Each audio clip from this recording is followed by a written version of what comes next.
Welcome back to the book log, everybody. Today I'm going to be talking about Assassin's Apprentice by Robin Hobb, which is the first book of the Farseer trilogy and is also the first book of her wider Realm of the Elderlings series, which I guess has 12 or 15 books in it or something like that. I've never really been a big fantasy reader. In fact, this is technically my first proper traditional fantasy book that I think I've ever read. So I have a very limited frame of reference here.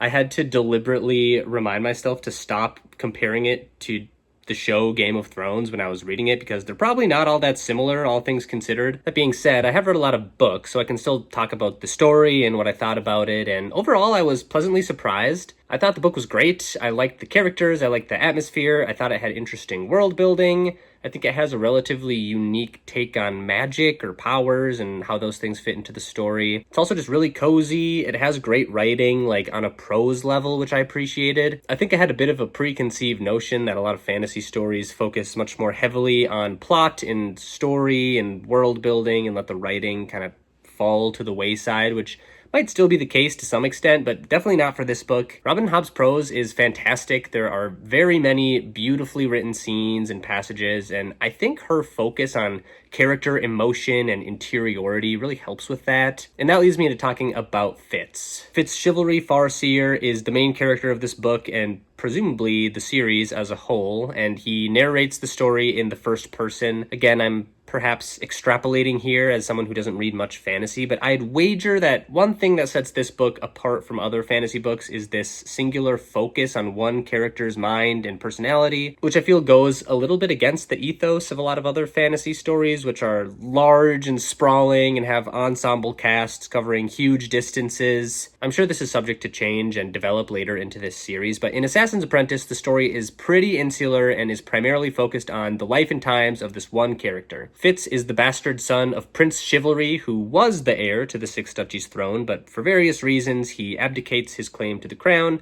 abandons Fitz, and then dies. So Fitz is in a kind of strange position within the politics of Buck Keep. He's taken in to live in the royal keep, but he also grows up kind of on the margins of his own family, in a sense. King Shrewd is painted as somewhat oblivious. Prince Verity, Fitz's uncle, is chill, but mostly just ignores him. And then his other uncle, Prince Regal, is openly hostile and antagonistic towards him and is sort of just an asshole in general. The two people Fitz spends the most time interacting with in Assassin's Apprentice are Burrich and Chade. Since Fitz doesn't really have a close relationship with any family members, these two are his de facto guardians throughout the book, but they're really more like his teachers or instructors. Burrich in particular is probably the closest thing Fitz has to a father figure in this book. He's the keep's stable master who is first tasked with taking care of Fitz when he's dropped off at the keep as a young child. He's this very blunt, very stern, very pragmatic guy, but he's also deep down a good man. He cares about Fitz, and if anything, he's trying to instill in him a sense of discipline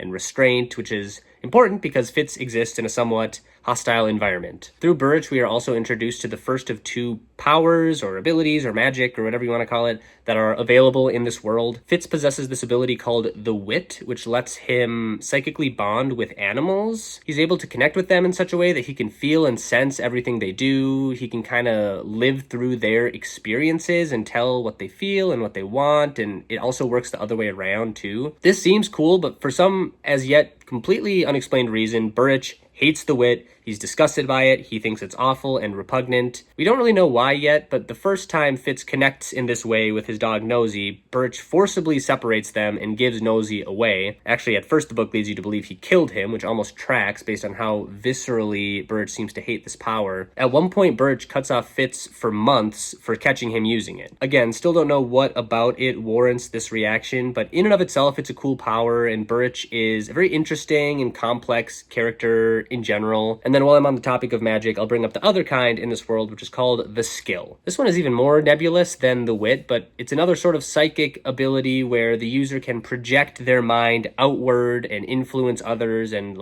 communicate across great distances. Throughout the book, Fitz is assigned to be trained in the Skill by Galen, who is the official skill master at Buck Keep. Galen is another guy who, for some weird and hard to explain reason, is openly antagonistic towards Fitz, and as a result, even though he's supposed to be Fitz's teacher in the skill, he deliberately makes the training as difficult as possible, going out of his way at every point to make him fail, which at first succeeds, but as I'll get to later, he does eventually kind of figure it out, and I'm sure this power will be relevant in the series going forward. Next, I'll talk about Chade, who is the king's assassin. As you might surmise from the title of this book, Fitz is eventually taken under the wing of this man and trained in the ways of covert assassination.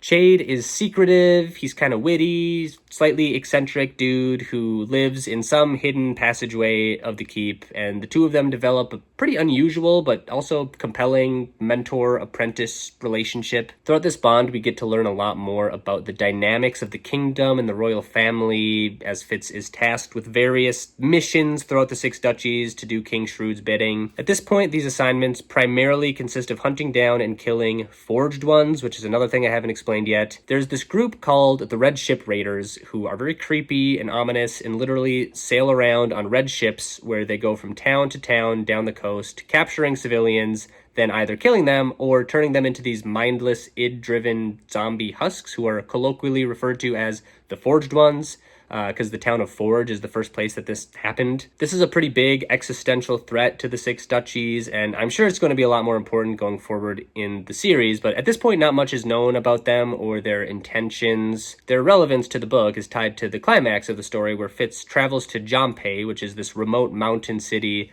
ostensibly to help facilitate a marriage between Princess Kettrikin and Prince Verity. The goal of this alliance is to secure ties with Kettrikin's mountain people and strengthen the Six Duchies' defenses against the Red Ship Raiders. But really, Fitz is secretly sent with a darker task, which is to assassinate Kettrikin's brother Rurisk, who stands ahead of her in the line of succession. It's kind of complicated. There's this whole tangled conspiracy going on where Regal is scheming behind the scenes, not only for Rurisk's death, but also to have Fitz killed in the process, which would eliminate two obstacles at once for him and consolidate his own power. At the very end of the book, after Fitz survives two really brutal poisoning incidents and also survives Regal attempting to drown him, he discovers that he does in fact possess the skill, and he's able to use it to reach Verity and warn him of Regal's treachery, which allows the marriage to proceed as planned. The dramatic intertangled climax of this book did catch me off guard a bit because so much of the rest of the story unfolds on a bit of a lower key. I can appreciate it at both speeds though. A lot of this book, especially in the first half, like I said, is very cozy. I enjoy the sort of meandering way Robin Hobb slowly explores and unveils this world. But by the end, she also proves that she's not afraid to dive into complicated political maneuvering and violence and high drama. It really honestly is the whole package. There are a couple other things I wanted to briefly mention before I go. One, Jompe as a town I thought was so cool and unique and interesting and colorful with its nomadic culture and buildings that are literally made out of trees that took hundreds of years to grow. I just thought it was some very thoughtful and cool world building, and I'm excited to see what else is in store in the future. And I also wanted to shout out the Fool, who is just such a mysterious and enigmatic character who I thought was fascinating. I understand that he is an integral character in other books and trilogies going forward in this universe, and I'm very excited to see what